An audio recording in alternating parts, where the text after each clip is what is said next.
दोस्तों, हमारा आज का चैप्टर है microbes in human welfare. Chapter के नाम में दो इंपॉर्टेंट चीजें जो देखने को मिल रही हैं वो दिख रही है हमें, माइक्रोब्स और दूसरी है ह्यूमन वेलफेयर।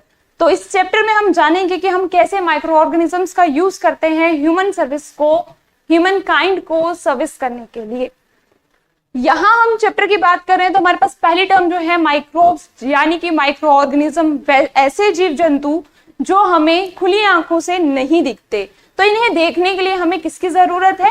माइक्रोस्कोप की। जैसे कि मैं बात करूं, जो माइक्रो ऑर्गेनिजम्स हैं हमारे पास, यहाँ बैक्टीरिया हो गए, प्रोटोजोन्स हो गए, फंगी हो गए, ये सारे के सारे जो है इनका साइज जो है बहुत माइक्रोमीटर्स में रहता है, जिसकी वजह से ये हमें नेक्ड आई से नहीं दिखते। अब बात करते हैं माइक्रोब्स की। तो माइक्रोब्स जो है हमारे लिए यूजफुल भी है और माइक्रोब्स जो है वो हमारे लिए साथ ही साथ हानिकारक भी है। ऐसे माइक्रोब्स जो पैथोजेनिस्टिक क्रिएट करते हैं, mostly they are parasitic forms.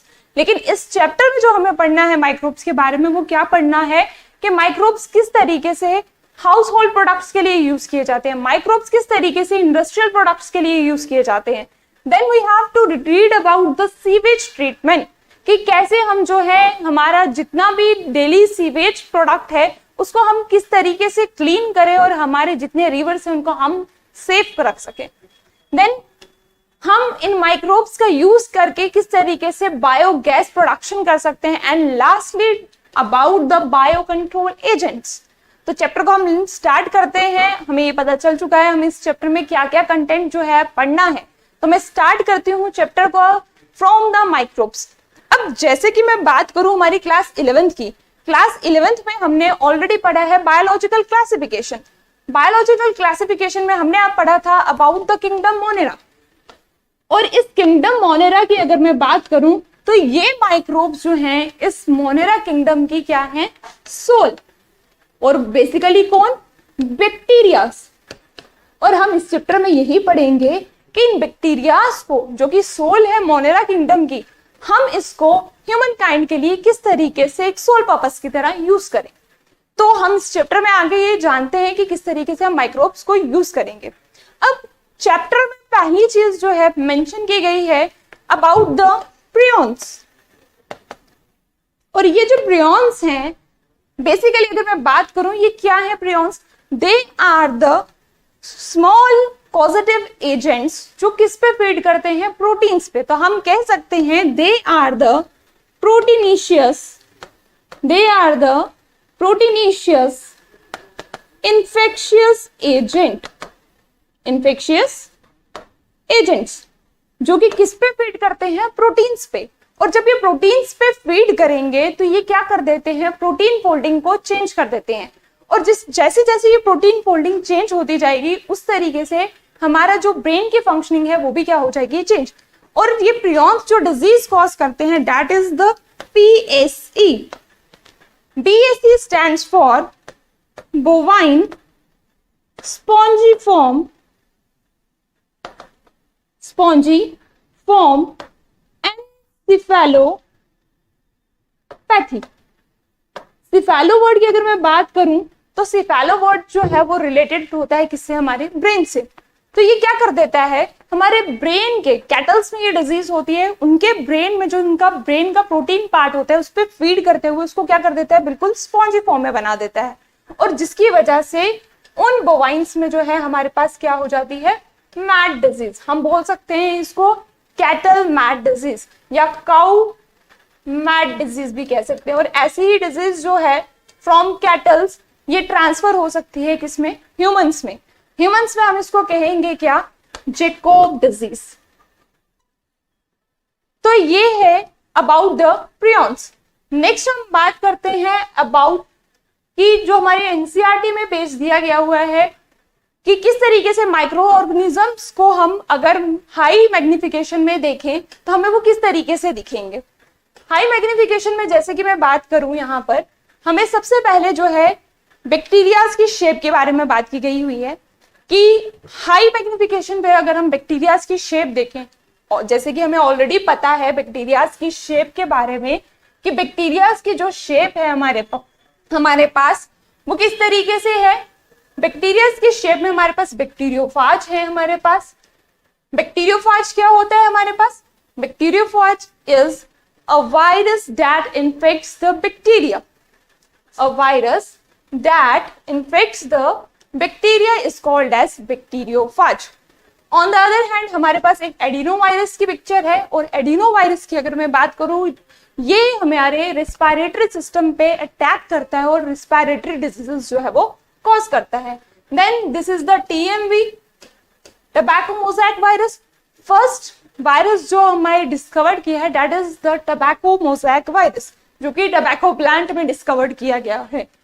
ये उसकी मैग्निफिकेशन बताई हुई है 1 लाख से लेकर जो है 15 लाख की मैग्निफिकेशन पे दिखाया है. इसकी शेप किस तरीके से दिखती है. ऑन द अदर हैंड हमारे पास जो है we have the coccus bacterias, और हमें मालूम है इन कोकस बैक्टीरियाज को जो है हम क्या बोलते हैं, they have the spherical in shape. ठीक है, इस तरीके से जो है स्फेरिकल शेप, ये आपको दिख रहा है यहाँ पे 1500 मैग्निफिकेशन पे दिखाए गए हुए हैं हमारे पास coccus bacteria. On the other hand if it is rod shape like structure then we called it as bacillus. ये बैसिलस बैक्टीरिया जो है they are rod shaped bacteria. तो दो शेप्स हमें यहाँ पर मेंशन की गई है, one is the कोकस and another one is the bacillus. Bacillus one is the rod shape and the spherical one is the कोकस shape.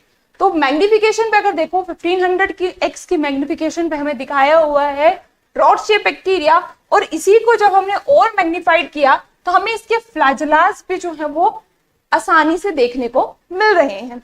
On the other hand हमें यहाँ पर कुछ क्लोनीज के बारे में बताया हुआ है. ये बैक्टीरियल क्लोनीज है यहाँ पर जो ग्रो कर रही है.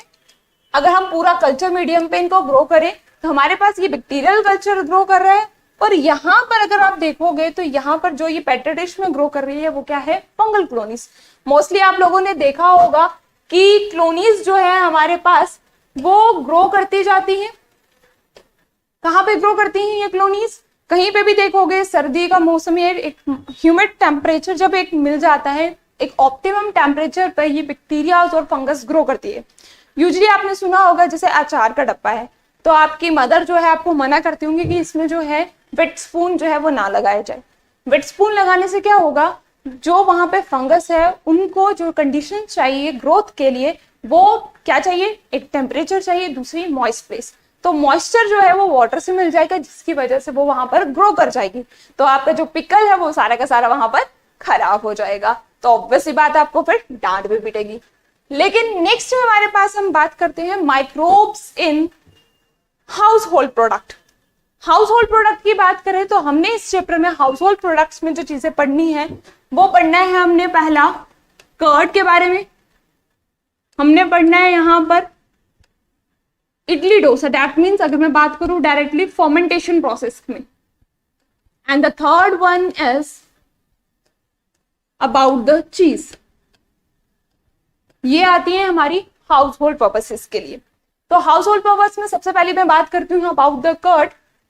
कर्ड की बात करें तो ट्रेडिशनल वे से अगर मैं बोलूं, हमारे जो पेरेंट्स हैं या उनके जो हमारे ग्रैंड पेरेंट्स हैं उनको ये नॉलेज नहीं होगी कि माइक्रोब्स जो है हम उन ट्रेडिशनल वे से इन चीजों को यूज करते आए हैं. उनको सिर्फ इतना पता होगा कि हम जो चीजें बना रहे हैं, दही बना रहे हैं, पनीर बना रहे हैं, भटूरे बना रहे हैं, ये सब चीजें जो है हम खाने के लिए बना रहे हैं. उनको पता है कि दही कैसे बनाना है. अगर पूछोगे उनको तो वो आपको सिंपली बताएंगे दही कैसे बनाना है.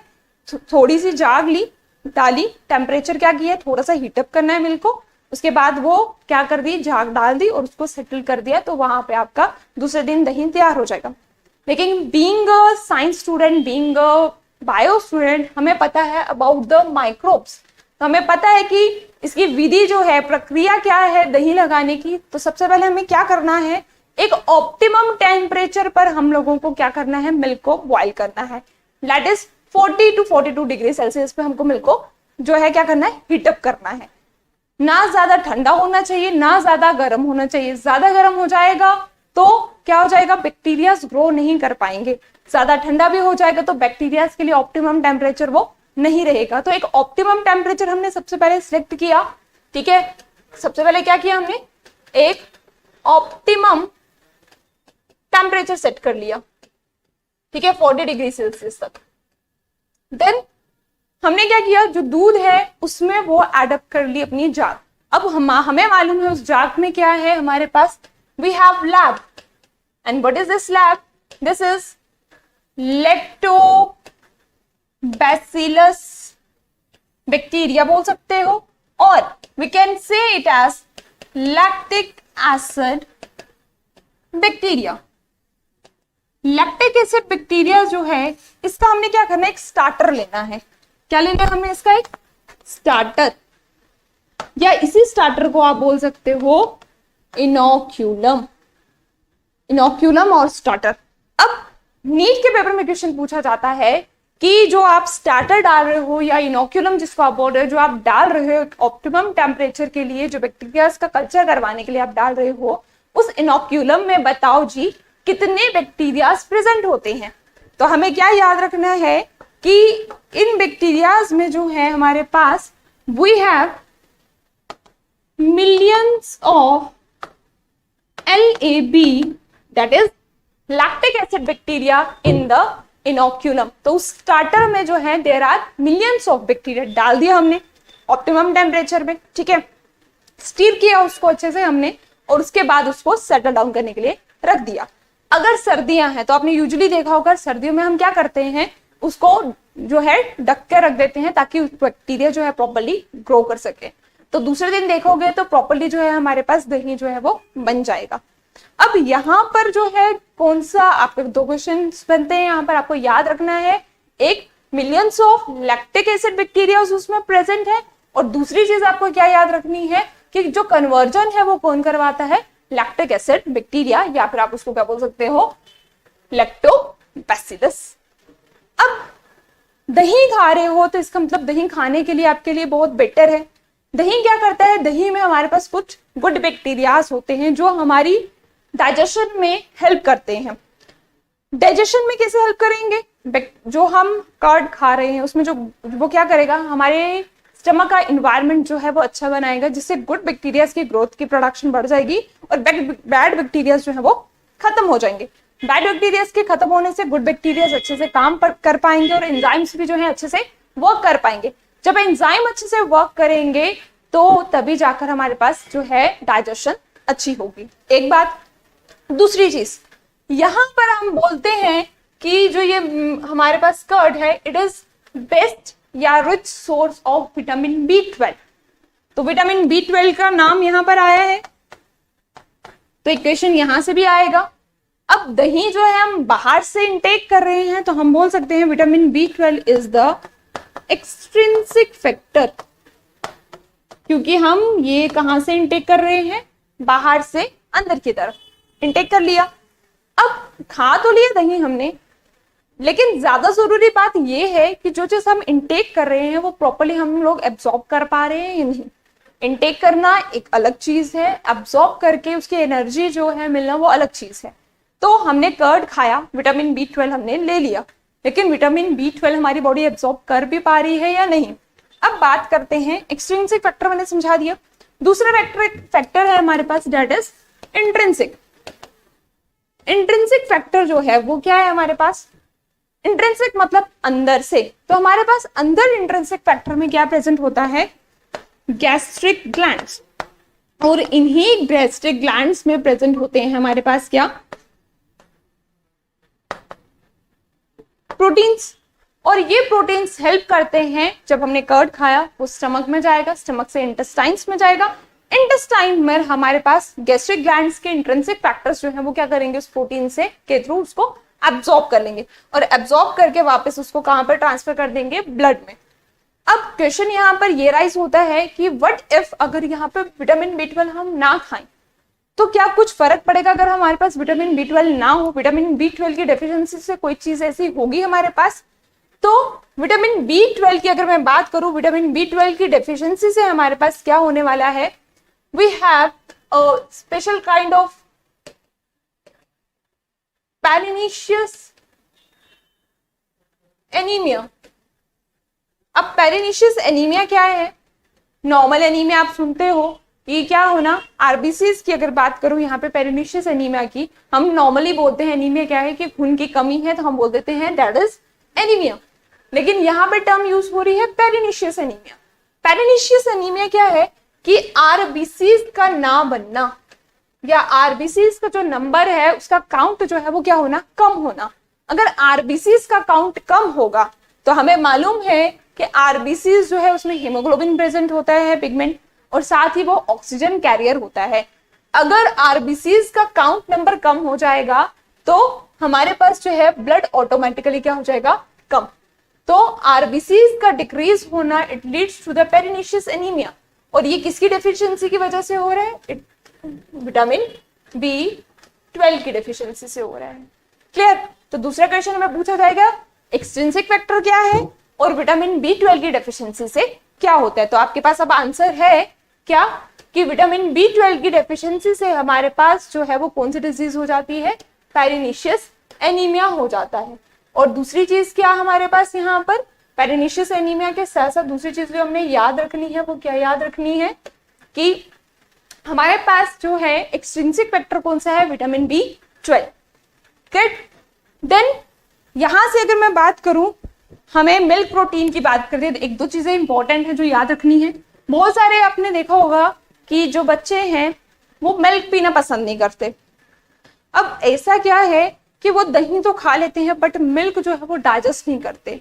तो मिल्क में हमारे पास जो है प्रेजेंट होता है क्या, लैक्टोज शुगर। ठीक है, तो उनकी बॉडी जो है इट इज इंटॉलरेंट, उनकी बॉडी इंटॉलरेंट होती है किसके लिए, फॉर द लैक्टोज। लेकिन जब ये हमारे पास डाइजेशन होती है तो मिल्क से जब हमारे पास क्या बन रहा है, मिल्क से जब हमारे पास कर्ड बन रहा है, जब ये कन्वर्जन हो रहा है, तो ये जो लैक्टोज इसमें है it is converted into lactic acid, और उनकी बॉडी जो है वो टॉलरेंट होती है। ठीक है, दैट मीन्स इंटॉलरेंट नहीं है, वो लैक्टिक एसिड पचा सकते हैं लेकिन लैक्टोज पचा नहीं सकते। इस वजह से वो दूध जो है वो डाइजेस्ट नहीं कर पाते हैं लेकिन कर्ड जो है वो डाइजेस्ट कर पाते हैं।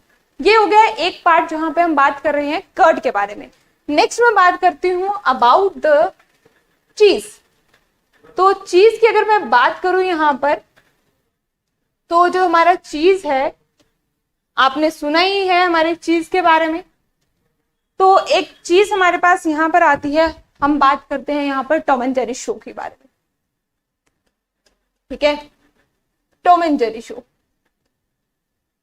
अब हमारे पास जो चीज है, हम नॉर्मल घर पे देखते हैं कि जो दूध है उसमें हम नींबू डालते हैं वो पनीर बनता है, लेकिन चीज में फर्क क्या है, चीज जो है वो राइपेंड होता है, उसमें हम लोग क्या करते हैं, कुछ एसिड ऐड करते हैं और साथ ही साथ उनमें फ्लेवरिंग एजेंट्स यूज करते हैं। और वही फ्लेवरिंग एजेंट्स जो है हमारे पास वो क्या है, either it is bacteria, it is fungus.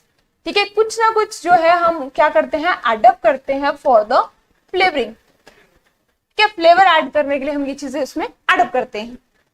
अब यहां पर बात करते हैं पहले हम फर्मेंटेशन के बारे में, कि किस तरीके से जो है हम ये एजेंट्स को जब ऐड करते हैं तो वो उसके टेस्ट को किस तरीके से फर्मेंटेड करता है। तो सबसे पहली चीज है यहाँ पे बैक्टीरियल फर्मेंटेशन, या हम कहिए इसको एनारोबिक रेस्पिरेशन। एनारोबिक रेस्पिरेशन जो है, सबसे पहली चीज क्या, हमारे पास जितना भी शुगर कंटेंट है, लेट्स से सुक्रोज, इस पे क्या होगा, हम जैसे ही यीस्ट डाला, यीस्ट में हमारे पास एक एंजाइम होता है, we called it as zymase enzyme, और यही सुक्रोज जो है जाइमेस एंजाइम जब इस पे एक्ट करेगा तो ये इसको कन्वर्ट कर देता है into the alcohol plus CO2 gas. अब फर्मेंटेशन प्रोसेस में जो CO2 गैस रिलीज होती है, इसी CO2 गैस की रिलीज होने की वजह से वहां पर पफिनेस आती है। ठीक है, और यही फर्मेंटेशन की प्रोसेस से अगर मैं बात करूं चीज में, जैसे मैंने बोला, ये जो बात कर रही थी मैं टॉम एंड जेरी की, जहां पे मैंने यहां पर डिस्कस किया अबाउट द स्विस चीज। ठीक है, अगर स्विस चीज को भी देखोगे उसमें इतने बड़े बड़े क्या होते हैं, होल्स, और ये होल्स जो है, नेक्स्ट क्वेश्चन अगर नीट में पूछा जाता है कि स्विस चीज में जो है होल्स जो है वो किसकी वजह से होते हैं, it is due to the presence of CO2 gas. CO2 gas की प्रोडक्शन होती है जिसकी वजह से स्विस चीज में लार्ज होल्स जो है वो प्रेजेंट होते हैं। एक चीज, दूसरी चीज यहाँ पर जितने भी हम फ्लेवरिंग एजेंट्स फूड खाते हैं, इडली हो गया, डोसा हो गया, उसमें जो पफिनेस आती है वो किसकी वजह से आती है? यीस्ट की वजह से। और उस यीस्ट में एक्चुअली में मैंने बताया क्या प्रेजेंट होता है? एंजाइम, जाइमेज, और वो जितना भी कार्बोहाइड्रेट कंटेंट है उसको डिवाइड कर देता है into the alcohols plus carbon dioxide. तो आपको क्वेश्चन पूछा जाएगा कि आप जितनी भी कन्फेक्शनरीज खाते हो, आप केक्स खाते हो, कुकीज खाते हो, या भटूरे हो गए, इडली हो गया, डोसा हो गया, जो उसमें पफिनेस होती है वो किसकी वजह से होती है? तो आपको याद रखना है answer, the answer is CO2 की वजह से होती है वो। क्लियर? दूसरी चीज अगर मैं बात करूं ब्रेड की, तो ब्रेड की एग्जांपल भी हमारे पास इसी में आएगी। ब्रेड जो है हमारे पास, ब्रेड बेकर्स यीस्ट से भी मैंने बात की। अब यीस्ट का साइंटिफिक नेम जो हमें याद रखना है, that is the saccharomyces cerevisiae. Saccharomyces cerevisiae जो है, it is used to make bread by the fermenting dough. अभी मैंने ये चीज समझा दी आपको, ब्रेड बनानी है, केक बनाना है, जितनी भी कन्फेक्शनरीज हमें बनानी है, वो यूज द यीस्ट, और उसका मैकेनिज्म भी मैंने अभी आप लोगों को समझा दिया। नेक्स्ट बात करते हैं हम यहां पर अबाउट द टोडी।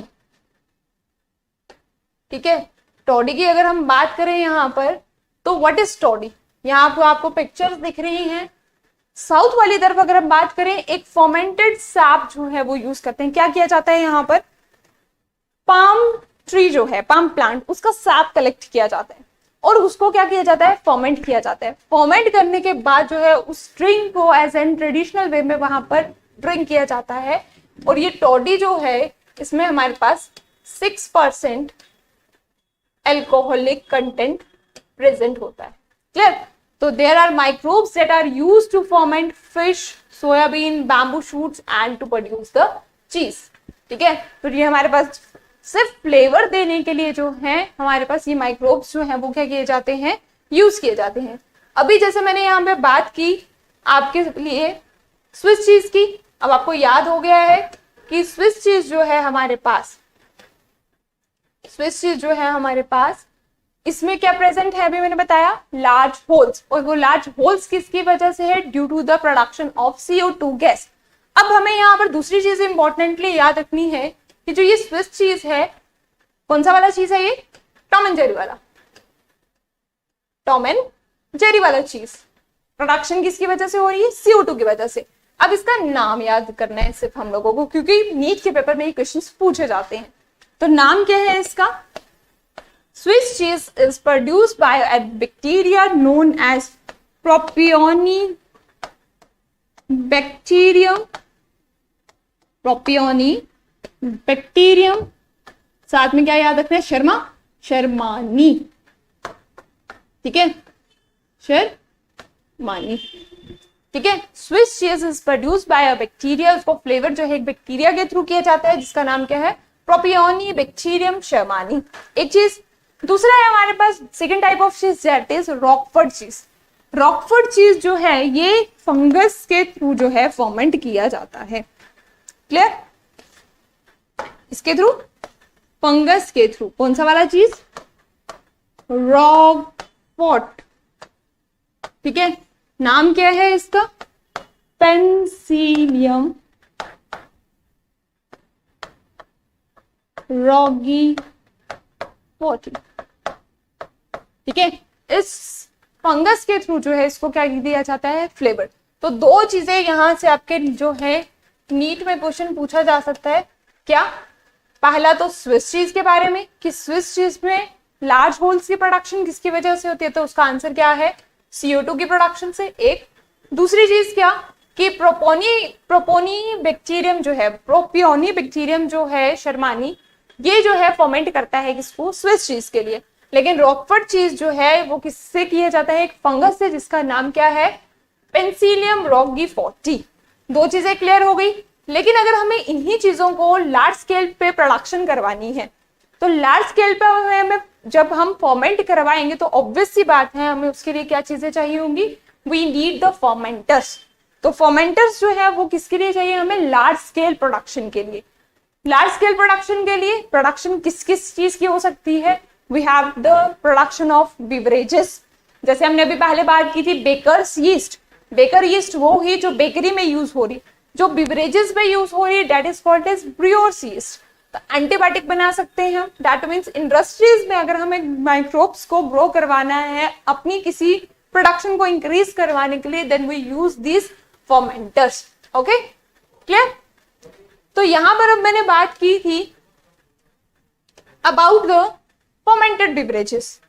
तो बिवरेजेस में हमारे पास आ जाती है अल्कोहल्स। तो दो क्वेश्चंस इसमें से पहले जो पूछे जाते हैं नीट में, वो क्या क्या है याद रखने वाले, कि जो अल्कोहल्स हम यहाँ पे यूज कर रहे हैं वो विदाउट डिस्टिलेशन कौन सी है और विद डिस्टिलेशन कौन सी है। विदाउट डिस्टिलेशन कौन सी है और विद डिस्टिलेशन कौन सी है। ठीक है, विदाउट डिस्टिलेशन में दो नाम याद रखने हैं हम लोगों को, वाइन और बेयर।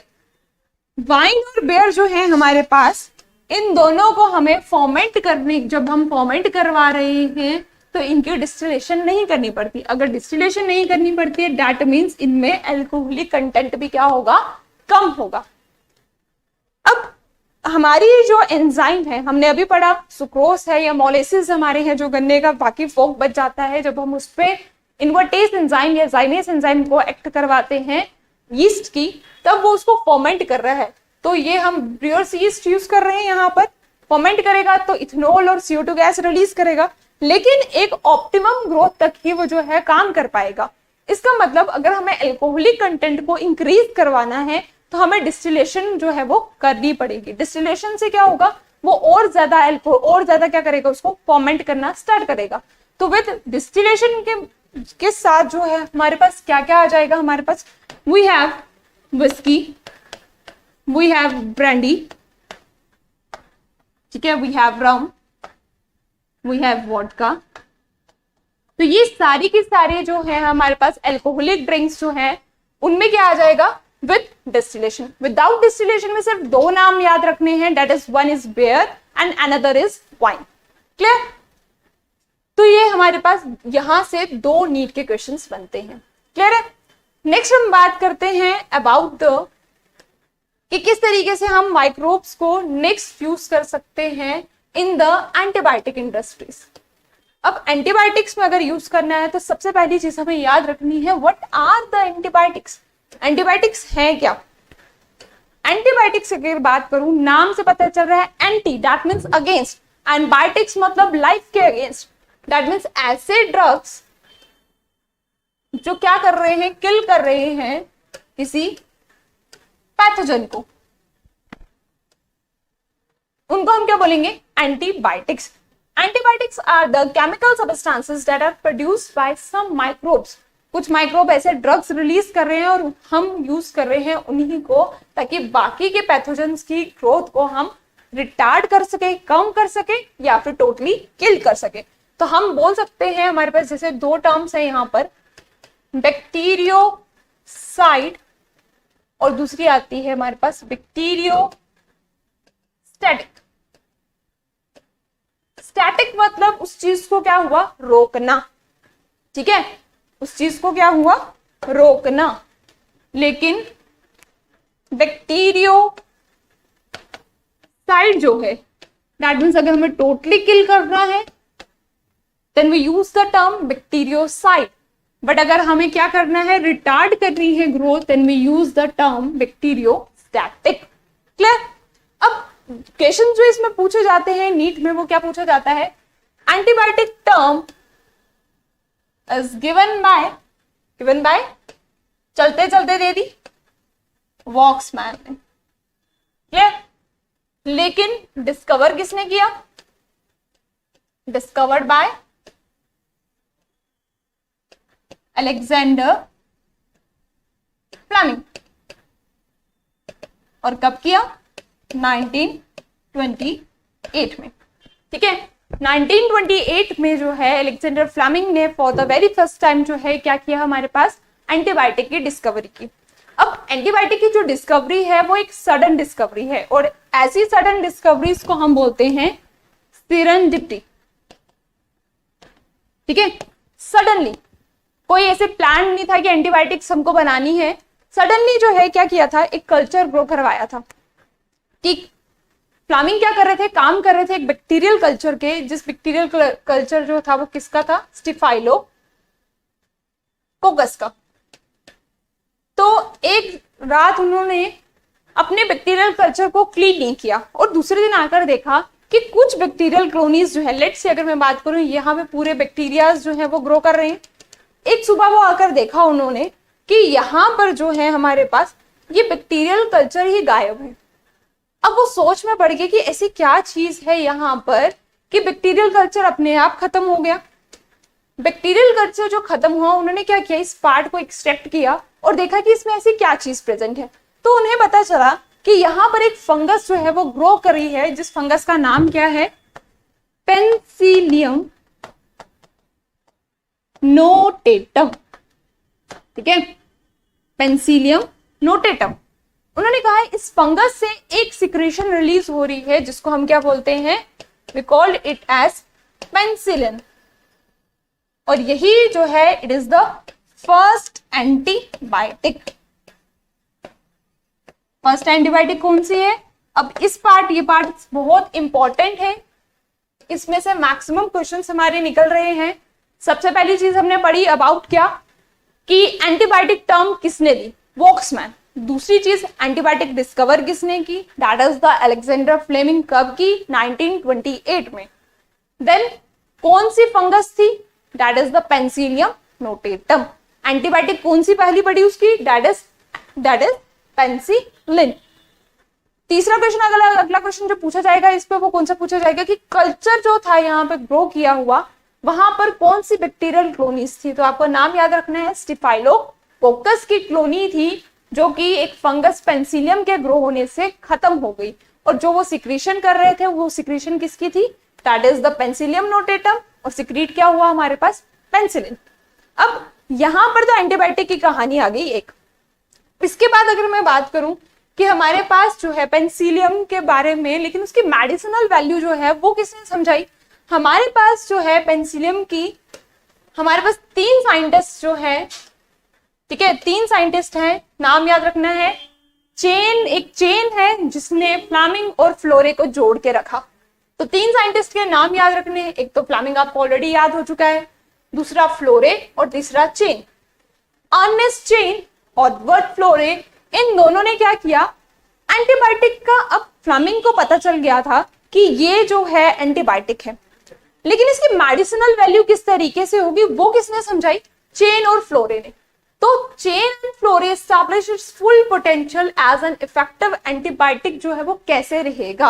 और इसी वजह से इन तीनों को जो है 1945, that is during the second world war, ठीक है, सेकेंड वर्ल्ड वॉर के टाइम पर इनको क्या मिला इस चीज के लिए, Nobel prize. Second world war कब हुई है, 1945 में। और at that time, that period, इन लोगों को क्या मिला इस चीज के लिए, नोबेल प्राइज। क्लियर? तो हमने ये चीज ऑलरेडी पढ़ ली, Alexander Fleming, staphylococci, staphylococcus bacteria, इस पे से क्वेश्चन पूछा जाएगा। पेंसिलियम नोटेटम, और जो एक्सट्रैक्ट किया that is the penicillin. Clear? तो यहां तक हमारा हाफ पार्ट जो है चैप्टर का खत्म होता है विद दिस एंटीबायोटिक्स। नेक्स्ट हम इस चैप्टर में फर्दर पढ़ेंगे अबाउट द डिफरेंट एंजाइम्स की वो किस तरीके से वर्क करती है। तब तक के लिए थैंक यू।